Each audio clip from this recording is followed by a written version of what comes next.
What's up, YouTube family? Welcome back to Market Grounds with Lydell and Amp. Please, guys, you help out the channel. Don't forget to like, subscribe, hit that notification bell. That will help us out a lot.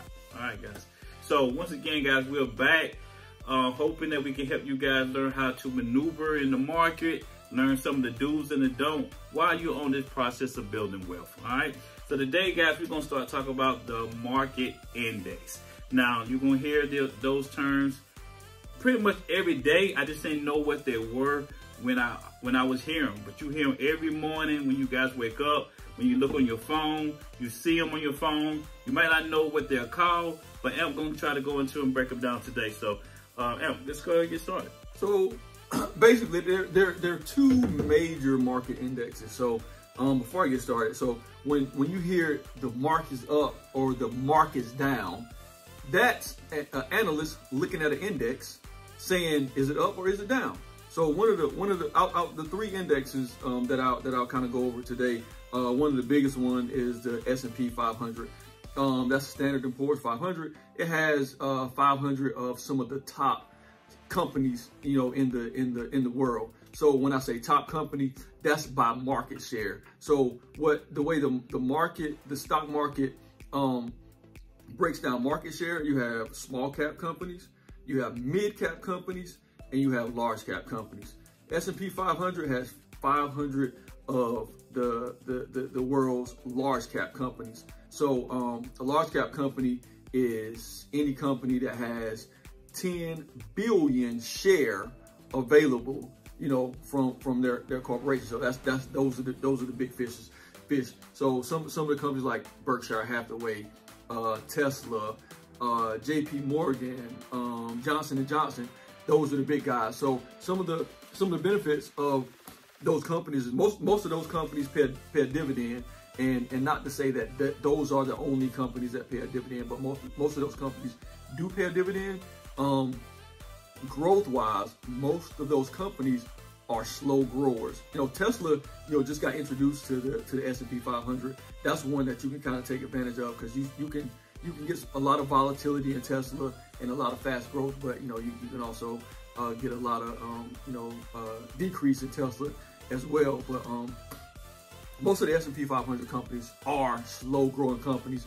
Those are companies that when you think long term, hey, I can put my money in a Johnson & Johnson. It's going to go up and it's going to go down, but at the end of 10 years, I'm like 90% positive that I'm going to be 8 to 10% higher than I was with my initial deposit amount. So the next one we'll talk about is the Nasdaq. So I know you guys hear that all the time, you know, the Nasdaq. So what is the Nasdaq? The Nasdaq is an industry as well. The Nasdaq, you know, it has some large cap and some mid cap companies, and I think you could probably find some small cap companies in the Nasdaq as well. So I've covered large cap companies. So when we think about mid cap companies, mid cap companies are companies with right under 10 billion shares, and if I said million for the large cap, I meant billion. But companies that have 10 billion share outstanding or less, that means they have 10 billion share of stock that people can buy, so or less. So those companies are considered mid-cap companies.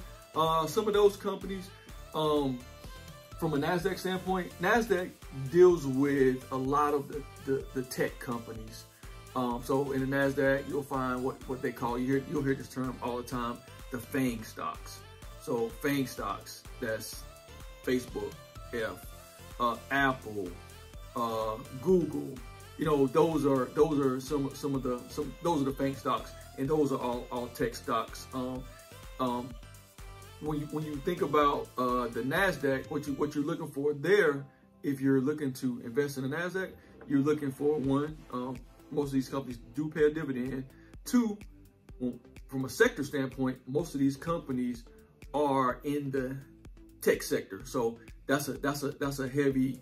They're heavy weighted in the tech sector. So you think about and they have 10 billion share or more. So if companies with 10 billion share or more decrease in prices, 5 of those companies decrease in price, that whole industry it's gonna decrease in price.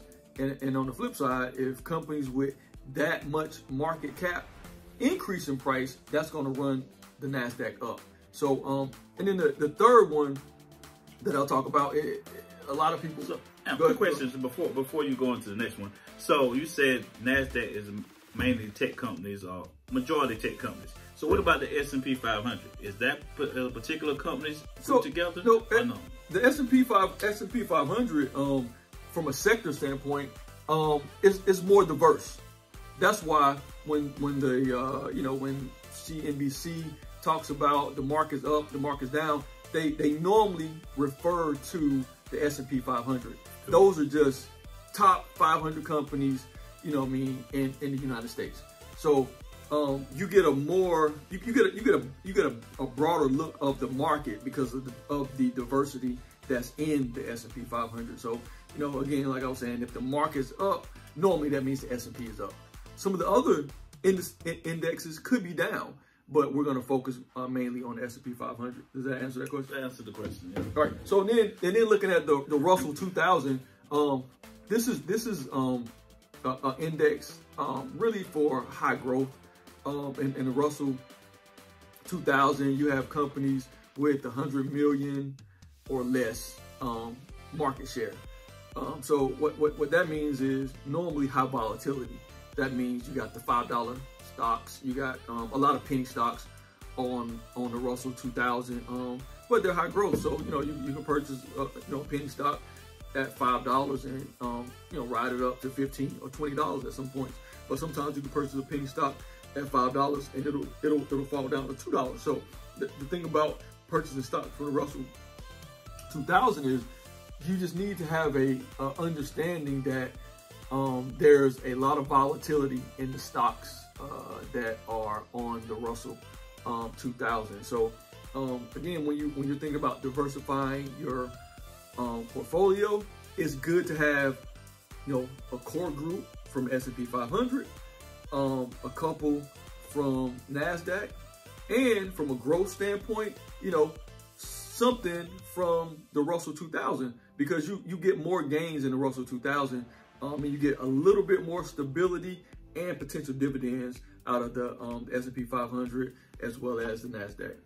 So the Russell is basically the more penny stocks. More of your penny stocks will be in the Russell. All right. And these things are weighted. So what that means is, if the Russell, say the S&P 500 has, say if Tesla's in there, right? And Tesla share continue to drop, they'll kick Tesla out and move in the next highest, I'll say market cap company. If Tesla starts to lose market cap, they'll kick them out, and that's how Tesla got in. I think ExxonMobil was kicked out, due to people getting out of ExxonMobil as we look at the future being an EV, and then Tesla kind of got their spot in there. So and that's just them. That's just companies, or the market making sure that they have the best average of companies within the market when they're reporting if the market's up or the market's down. All right.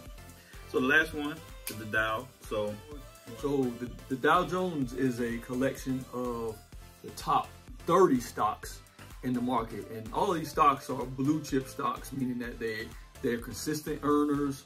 Most of them pay a dividend, and they're well-known companies and super stable. And they're in line with the S&P. It's just less of them, so it takes a lot more to get on the Dow's board because they only have 30 spots. So these are the big boys. So companies like Microsoft is on the Dow. ExxonMobil was part of the Dow. I think when the Dow first started, it was mainly about industrial companies and industrial stocks, and there was only 12 of them. But as time went on, the Dow has expanded to about 30 companies, and they're just solid companies. The Dow is a good place to put your money for long-term gains as well. All right. So this brought up another question, so I just wanted to ask. So if we're investing in individual stocks, these stocks here are a group of stocks that consistently seem to be top earners. Why would we just invest in these particular stocks here? That's an awesome question. So, you know, just to get some clarity on that, like what Lydell was asking, like, why would I buy one individual stock when I can just buy the Dow? Because you can do that. Yeah. I can just buy the Russell. I can just buy the S&P 500 percentages. But yeah, you can do that. The upside to that is consistent growth over time. The downside to that is your return on investment. So think about it, right? And people do that. That is an investment strategy that you can implement. But with you investing in the Dow alone, you do miss out on some of the high growth companies, because you're going to miss out on those companies that are in the Russell 500 that are, you know, growing 3 to 5x in a year. Yeah. You know what I mean? So stocks. Yeah, a lot of seasoned investors who, you know, who deal with millions or billions of dollars, you know, they'll place their money in, you know, a Dow index fund or S&P index fund and take the 1%, 2%, 10% over a period of time. But so I mean, long story short, that is a strategy. It's a strategy that works, but it's just it's slower growth. Is why I would choose as an investor. Not that I'm saying I wouldn't make this investment, but that would be one of the decisions that I would say, yeah, no, I don't want to sit my money there right now. You know, maybe because the amount of money that I have isn't, you know, large enough to get the kind of gains that I want from the Dow. You know? Got it. All right, guys. So we hope we broke that down for you guys. I know you hear those particular terms every morning when you turn on your TV. So we just want to bring you guys some insight to what those individual stocks are. So when you hear them in the morning, you've got a new phone, it's sitting right there on your phone. We just want to make sure that you guys are clear on it. All right, guys. So we're not your financial advisors, but we're glad that you guys have tuned in to Market Grinders. Thanks for tuning in. Look for the next video. Peace. Peace.